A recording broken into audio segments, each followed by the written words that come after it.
కేటీఆర్కు స్వాగతం. CPM polit bureau సభ్యులు BV రాఘుల్ గారు మనతో ఉన్నారు. వారితో ఇటీవల జరుగుతున్న జాతీయంగా జరుగుతున్న పరిణామాలపై మనం చిన్న ఇంటర్వ్యూ తీసుకుందాం. నమస్కారం రాఘుల్ గారు. ఇటీవల మోడీ గారు లక్షద్వీప్లో విహారయాత్ర చేశారు. సిలిండర్ల ఇళ్లలో పెట్టని సముద్రంలో ఈదులాడారు. ఆ సందర్భంగా ఒక యాంటీ మాల్దీవ్ ఫోబియా లాగా దేశవ్యాప్తంగా జరుగుతుంది. సరే, వాళ్ళు ఏదో కామెంట్ చేశారు. వాళ్ళ 4-3 మంత్రులను కూడా ఉద్వాసన పలికారు. మొత్తం ఎపిసోడ్ చూస్తే మనకు విదేశాంగ పరంగా కానీ, విధానపరంగా కానీ, లేకుంటే టూరిజం పరంగా కానీ దాని పరిస్థితి వల్ల ఇటు విదేశ వ్యవహారాలు కానీ, మనకు దేశ రక్షణ రంగ పరంగా కానీ ప్లస్ మైనస్.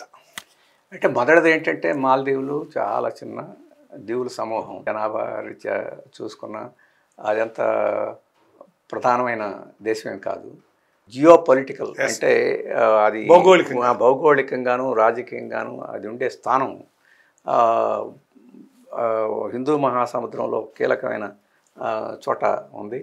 ముఖ్యంగా 80% వ్యాపారం, నూనె వ్యాపారం ఆ ట్రేడ్ రూట్స్లో జరుగుతున్న అటువంటి కేంద్రం ఉంది. వాటన్నిటి రీత్యా దానికి ప్రాధాన్యత వచ్చింది. అయితే దానికి ప్రత్యేకతలు కూడా ఉన్నాయి. చిన్న దేశమే కాకుండా అక్కడ నివసించే ప్రజలు కూడా అందరూ అత్యధిక ఇస్లాం మతాన్ని పాటించే ప్రజలు.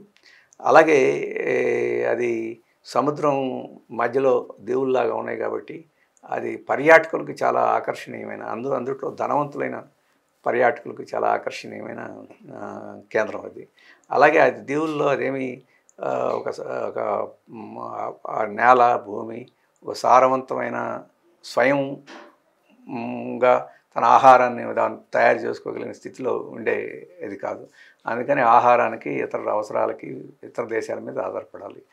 మాది చారిత్రకంగా దగ్గరగా భారతదేశానికి ఉంది కాబట్టి, చారిత్రకంగా సంబంధాలు కూడా భారతదేశంతో ఉన్నాయి కాబట్టి, అక్కడ కావలసిన దినుసులు కానీ ఇవన్నీ కూడా భారతదేశం నుంచి అది పొంది ఆ రకంగా భారతదేశంతో సంబంధాలు ఉన్నాయి.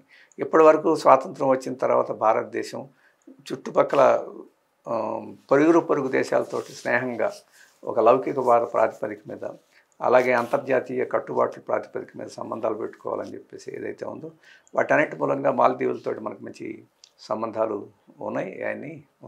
అలాగే 1998లోను అంతకుముందు 88లోను అక్కడ అంతర్గత తగాదాలు రాజకీయ పార్టీల మీద వచ్చి అక్కడ ఒక కూప్ తిరుగుబాటు,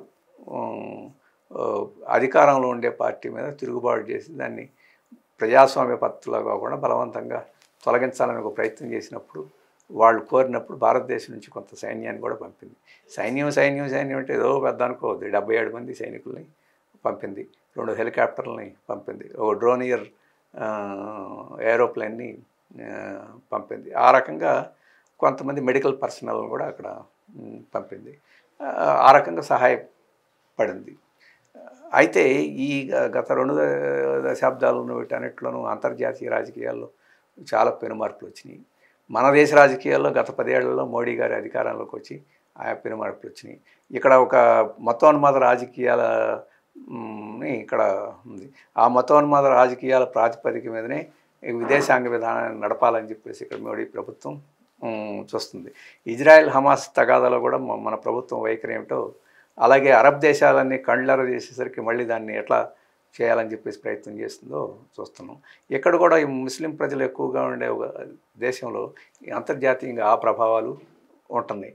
అలాగే అక్కడ ఉండే అధికార ప్రతిపక్షాల మధ్య కూడా పోటీలో రాజకీయ భేదాలు కూడా ఉన్నాయి.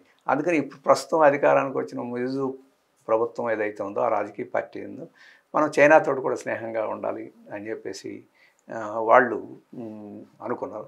అలాగే చైనా బెల్ట్ అండ్ రోడ్ ఇనిషియేటివ్లో వాళ్ళకు కూడా సహాయం చేయాలని చెప్పి చైనా కూడా చేస్తుంది. ఆ బెల్ట్ అండ్ రోడ్ ఇనిషియేటివ్కి భారతదేశం వ్యతిరేకంగా ఉన్నది, దాంట్లో చేరడానికి నిరాకరించింది, వ్యతిరేకంగా ఉంది. కాబట్టి అంతర్జాతీయ దేశాల యొక్క ఈ అవసరాల రీత్యా కూడా మాల్దీవులు ఒక కీలకమైన స్థానాన్ని ఇచ్చుకుంది.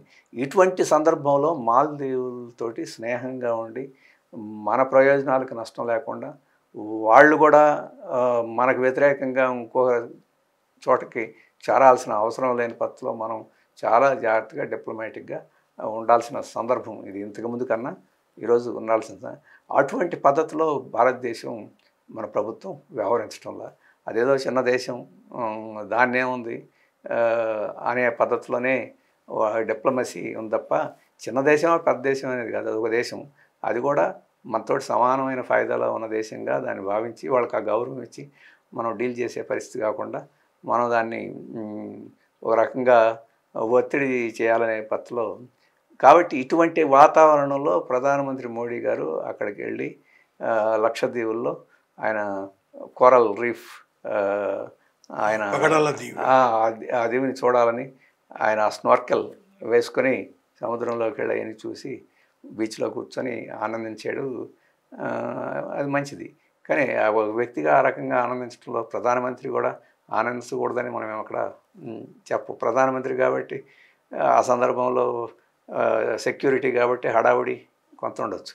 కానీ దాన్ని రాజకీయంగా వినియోగించుకోవాలని చెప్పేసే ప్రయత్నం, లేకపోతే మాల్దీవుల్ని ఒత్తిడి చేయాలని దానికోసం ప్రధానమంత్రి యొక్క విజిట్ని ఆ రకంగా మార్చేదానికి చేసిన ప్రయత్నం ఏదైతే ఉందో అది ప్రధానమంత్రి గారే ప్రయత్నం చేశారని చెప్పేసి మనం అనకపోవచ్చు.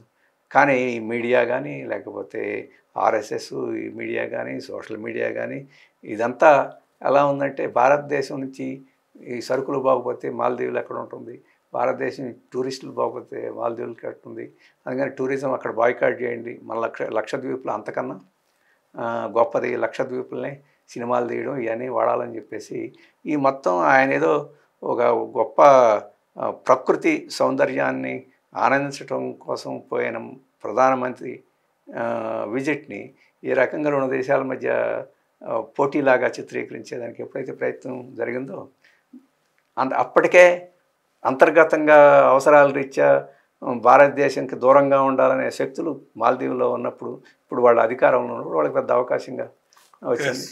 వాళ్ళు ఒక ముగ్గురు ప్రధానమంత్రి మీద చాలా డెరిగేటరీగా కామెంట్స్ చేశారు. అది ఇంకాస్త తోడైపోయింది. ఈ అక్కడ ఉండే రాజకీయ నాయకుడు చైనా వెళ్ళి చైనాతో ఒక ఒప్పందం చేసుకోవడం, మాల్దీవులకు అన్ని రకాల సహాయాలు మేము అందిస్తామని వాడు ప్రకటించి అది ఇంకో కొంత తోడ్పాటు అయింది. అంటే ఒకదానికి ఒక చైన్ రియాక్షన్, గొలుసు రియాక్షన్ లాగా ఈరోజు అది తీవ్రమైన పరిస్థితి వచ్చింది. మార్చి 15వ తేదీ కల్లా మీ సైనికులను తీసుకెళ్ళమని చెప్పేసి వాళ్ళు గడువు పెట్టే పరిస్థితి వచ్చింది. ఈ రకంగా చిన్న విషయం ఏదో చిన్న దీవి మనం చిన్న ఒత్తిడి చేస్తే అయిపోద్దని కాదు, అంతర్జాతీయ రాజకీయాలని దృష్టిలో పెట్టుకొని చిన్నదా పెద్ద అనే ప్రయోజనం.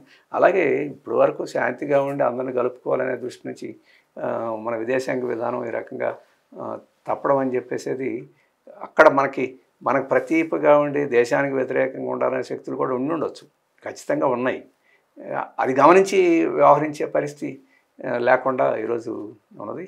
అందుకని మన విదేశాంగ విధానం తీవ్రమైన అంటే ఇక్కడ హిందుత్వ మతోన్మాదం, ఆ దుందుడుకు వాదం, ఆ మ్యాస్కులన్ అంటే కండబలం చూపించాలి అని చెప్పేసి వ్యూహాత్మకంగా అందరినీ స్నేహంగా ఉండి మన ప్రయోజనాలు కాపాడుకోలేక కండబలం చూపించాలని చెప్పేసి ఒక తహతలో విదేశాంగ విధానాన్ని నడుపుతున్నట్టుగా కనపడుతుంది. ఇప్పటికైనా దాన్ని రివ్యూ చేసి మాల్దీవులతోటి మన ఆర్థిక స్నేహ సంబంధాలని పటిష్టంగా ఉండేట్టు ఏం జాగ్రత్తలు తీసుకోవాలో ఆ పద్ధతిలో వ్యవహరించాలనేది మా అభిప్రాయం. ఈ ప్రభుత్వం వ్యవహరించుద్దా లేదా, ఎన్నికల సందర్భంలో దీన్ని కూడా మత ప్రాతిపదిక మీద మాల్దీవుల్లో ముస్లింలు ఉన్నారు, మా హిందుత్వం మంది అని చెప్పి దీన్ని సృష్టించి దీన్ని కూడా ఒక అవకాశంగా తీసుకొని ఓట్లు సంపాదించుకోవాలనే తాపత్రయం కూడా బీజేపీ ఈరోజు ప్రదర్శిస్తూ ఉండుండొచ్చు.